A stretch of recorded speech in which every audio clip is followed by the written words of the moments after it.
अस्सलाम वालेकुम वीवर्स, मैं हूँ मेहरीन अंसारी और आप देख रहे हैं मेरा यूट्यूब चैनल मेहरीन तनवीर। आज हम आए हैं सफारी पार्क के फ़न लैंड में। आप देखें कि यहाँ पर बहुत ही बड़ा ये फ़न लैंड है। ये देखिए आप, जैसे ही आप एंटर होंगे तो यहाँ आपको मोटू पतलू बैठे हुए नज़र आएंगे, लेकिन यहाँ 2 मोटू हैं और 1 पतलू है। समझ तो आप गए ही होंगे कि 2 मोटू कौन है और 1 पतलू कौन है। जैसे ही हम एंटर होते हैं ये दोनों हमें बैठे हुए नज़र आते हैं, ये हमारा वेलकम कर रहे हैं। तो यहाँ देखिए कि ये 2 मोटू और 1 पतलू से हमारी मुलाकात हो चुकी है और मैं आपको दिखाती हूँ कि कितना बड़ा ये प्ले लैंड है।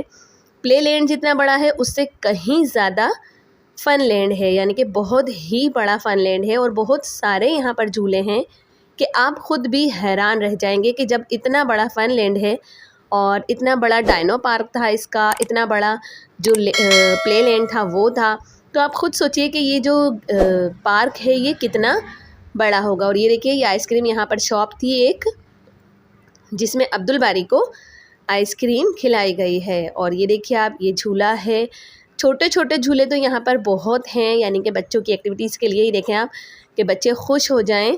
यहाँ पर छोटे छोटे झूले बहुत हैं इस तरह, यानी कि जैसे कि 4 से 10 साल तक के बच्चे जो होते हैं वो आराम से इसमें झूल सकते हैं, यानी कि अब्दुल बारी भी झूल सकते हैं। अब्दुल बारी तो वैसे ही अपनी उम्र से बहुत बड़े नज़र आते हैं, यानी कि अब्दुल बारी अभी 3.5 साल के हुए हैं, लेकिन अगर कोई उन्हें देखता है तो यकीन नहीं करता है, क्योंकि उनकी हाइट अच्छी है माशाल्लाह से, बिल्कुल अपने बड़े बाबा के जैसे हैं वो।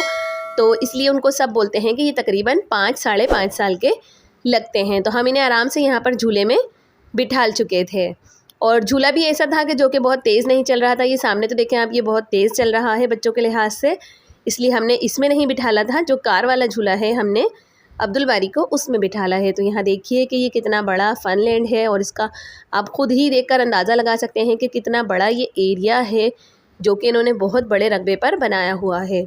मुझे तो सफारी पार्क बहुत ही अच्छा लगा। आप जो लोग घूमने के लिए आते हैं कराची के उससे, तो एक बार मेरी उनसे रिक्वेस्ट है कि आप लोग ज़रूर सफारी पार्क ही घूमने के लिए जाएं, क्योंकि आपको पूरा दिन वहां गुजर जाएगा और आपको दिन का पता भी नहीं चलेगा। ये देखिए कि ये प्ले लैंड है छोटा सा, जिसमें छोटे छोटे बच्चों के झूले होते हैं। तो हम यहाँ लाए थे अब्दुल बारी को, और आपको तो पता है कि अब्दुल बारी कितना खुश होते हैं ऐसे झूलों में बैठकर। तो ये देखिए कि बहुत सारे झूले थे यहाँ पर भी, ये देखें आप,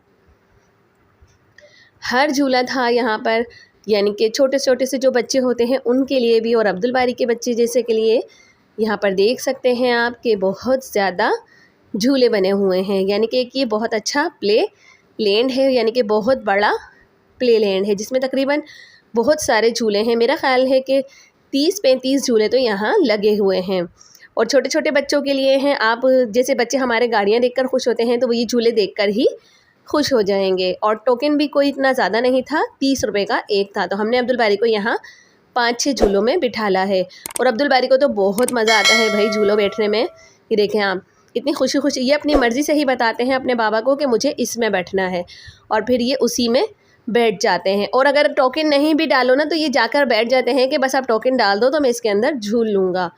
यहाँ पर जो अंकल थे वो ज़रा कम सुन रहे थे, तो वो ये इशारा करके सबको बता रहे थे कि जो ख़राब है झूला उसमें बच्चे को नहीं बिठालना, अगर आपने टोकन डाल दिया तो हम आपको दोबारा टोकन नहीं देंगे। तो फिर ये है कि अब्दुल बारी उनको पकड़ कर लेकर आए थे, अब्दुल बारी के बाबा, उनके वो जो अंकल थे उनको पकड़ कर लेकर आए थे कि आप खुद ही बताएं कि कौन सा झूला चलने वाला है। तो यहाँ देखिए अब्दुल बारी ने 2-3 झूले माशाल्लाह से इन्होंने यहाँ पर झूल लिए थे, जो कि इनकी अपनी पसंद के थे। बहुत बड़ा ये प्ले लैंड है और बच्चों के लिहाज से तो मुझे ये पार्क भी बहुत अच्छा लगा, इसलिए हम नेक्स्ट टाइम ज़रूर जाएंगे। और ये देखिए आप, ये हैं यहाँ के फ़ूड एरियाज़। यहाँ पर बहुत सारे फ़ूड एरियाज़ हैं जो कि जगह जगह बनाए गए हैं। चीज़ें तो देखिए आप, हर जगह ही महंगी होती हैं, आप कहीं भी चले जाएं आपको महंगी ही चीज़ मिलेगी। तो जाहिर है कि यहाँ पर भी खाने की चीज़ें महंगी थीं, तो हमने ज़्यादा कुछ नहीं, बस इतना ही लिया था। और अब्दुल बारी तो वैसे ही आइसक्रीम इतने शौक़ से खाते हैं, चलते फिरते वो आइसक्रीम और कोल्ड ड्रिंक उनकी चल ही रही थी। तो यहाँ देखिए इन्होंने ये चिप्स भी आराम से खा ली थी, वो क्योंकि इसमें केचप डला हुआ था और केचप अब्दुल बारी को बहुत पसंद है। बहुत ज़्यादा हैं यहाँ पर फूड एरियाज़, यानी कि प्ले लैंड के अंदर अलग हैं और मुख्तलिफ़ जगहों पर अलग अलग बनाए गए हैं। ये देखिए आप, ये शाम का वक्त होने वाला है और यहाँ देख सकते हैं आप कि कितना रश है इस जगह पर।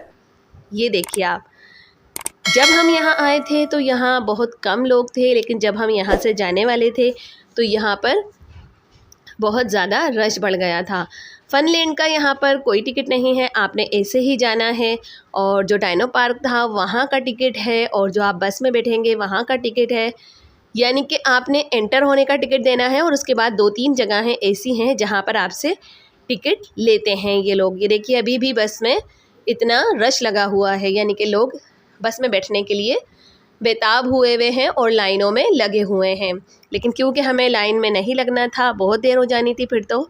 और वैसे ही अब देखें कि शाम होने वाली है, सूरज ढलने वाला है, तो इनके बाबा ये कह रहे थे कि हम लोग जल्दी निकलते हैं, क्योंकि हमें यहाँ से तकरीबन हमारे घर से यहाँ का रास्ता 1.5 घंटे का है, तो हमें वैसे ही बहुत देर हो जानी थी। तो यहाँ देखिए आप कितना रश है, हम लोग यहाँ से जा रहे हैं और लोग यहाँ पर आ रहे हैं। तो आप खुद सोच सकते हैं कि कितना जो बड़ा है ये पार्क है, जिसकी वजह से लोग यहाँ पर गाड़ियाँ भर भर कर आते हैं। लेकिन क्योंकि शाम में आपको मज़ा नहीं आएगा, यानी कि जब रात हो जाएगी तो आपको जानवर देखने में भी कोई मज़ा नहीं आएगा, और ये पार्क में घूमने का भी कोई मज़ा नहीं आएगा। आपको मज़ा आएगा तो सिर्फ फनलैंड में, यानी कि शाम के वक्त आपको सिर्फ फनलैंड में मज़ा आएगा। तो इसलिए मेरा आपसे वो है कि आप जाइए यहाँ पर दोपहर में, ताकि आराम से आप पूरा पार्क घूम सकें। और ये देखें आप कितना रश है।